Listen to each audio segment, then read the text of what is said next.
ఇల్లు కాదు ఏకంగా ఊళ్లే కట్టిస్తామని ప్రకటించి ఆ హామీని నిలబెట్టుకున్నారు. గత ముఖ్యమంత్రి వైఎస్ జగన్మోహన్ రెడ్డి ఇల్లు లేని పేదల కోసం లక్షలాది ఉచిత పట్టాలిచ్చి వాటిలో ఇల్లు కట్టించి గృహ నిర్మాణ రంగంలో విప్లవం సృష్టించారు. ఇదే విషయాన్ని కేంద్ర ప్రభుత్వ ప్రతిష్టాత్మక సంస్థ నీతి ఆయోగ్ గుర్తు చేసింది. జగన్ పాలనలో జరిగిన కృషిని తన నివేదికలో ప్రత్యేకంగా కొనియాడింది.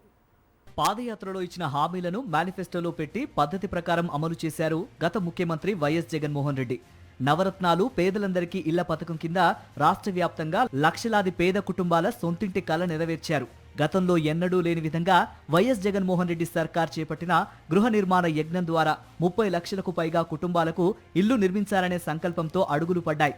అందరూ ఇల్లు కడతారు, మనం ఊళ్ళు కడదాం, గుడిసెలు లేని ఆంధ్రప్రదేశ్ కోసం పనిచేద్దామని పిలుపునిచ్చిన వైఎస్ జగన్ ఆ మేరకు చిత్తశుద్ధితో నిర్ణయాలు తీసుకుని అమలు చేశారు. గ్రామ, వార్డు సచివాలయాల ద్వారా అర్హులను గుర్తించి వారికి ముందుగా 30 లక్షలకు పైగా ఉచిత స్థలాలు అందించారు. గృహ నిర్మాణ చరిత్రలోనే మొదటిసారిగా మహిళల పేరు మీదనే రిజిస్ట్రేషన్ చేయించి మరీ ఇచ్చారు. తద్వారా మహిళా సాధికారతకు పెద్ద పీట వేశారు. ప్రభుత్వ పరంగా అన్ని విధాల అండదండలుండటంతో శరవేగంగా గృహ నిర్మాణ పనులు జరిగాయి. దాంతో జగనన్న కాలనీలు రాష్ట్ర వ్యాప్తంగా అందుబాటులోకి వచ్చాయి. ఇదే విషయాన్ని తాజాగా విడుదలైన నీతి ఆయోగ్ నివేదిక ప్రశంసించింది. పేద సామాన్య కుటుంబాలకు నాణ్యమైన గృహాలను అందివ్వడానికి గత వైఎస్ జగన్మోహన్ రెడ్డి ప్రభుత్వం విశేషమైన కృషి చేసిందని ఆ నివేదికలో పేర్కొన్నారు. మహిళల పేర్లపై గృహ స్థలాల పట్టాలను కేటాయించడాన్ని తన నివేదికలో ప్రత్యేకంగా ప్రస్తావించింది నీతి ఆయోగ్ నివేదిక.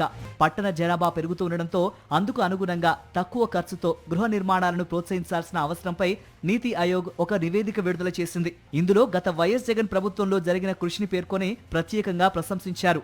పేదల ఇళ్ల నిర్మాణాల కోసం తక్కువ ఖర్చుతో కూడిన సాంకేతిక పరిజ్ఞానాలను సమర్థవంతంగా వాడారని స్పష్టం చేసింది నీతి ఆయోగ్ నివేదిక.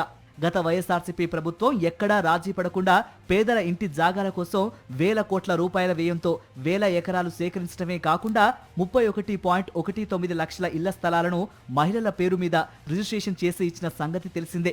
పట్టణీకరణ వేగంగా పెరుగుతున్న క్రమంలో జగన్ పాలనలో జరిగిన గృహ నిర్మాణ యజ్ఞం అన్ని విధాలా శ్రేష్టమైనదేననే ప్రశంసలు అప్పట్లో వెల్లువెత్తాయి. అదే విషయాన్ని తాజాగా వెలువడిన నీతి ఆయోగ్ నివేదిక కూడా ప్రత్యేకంగా పేర్కొంది.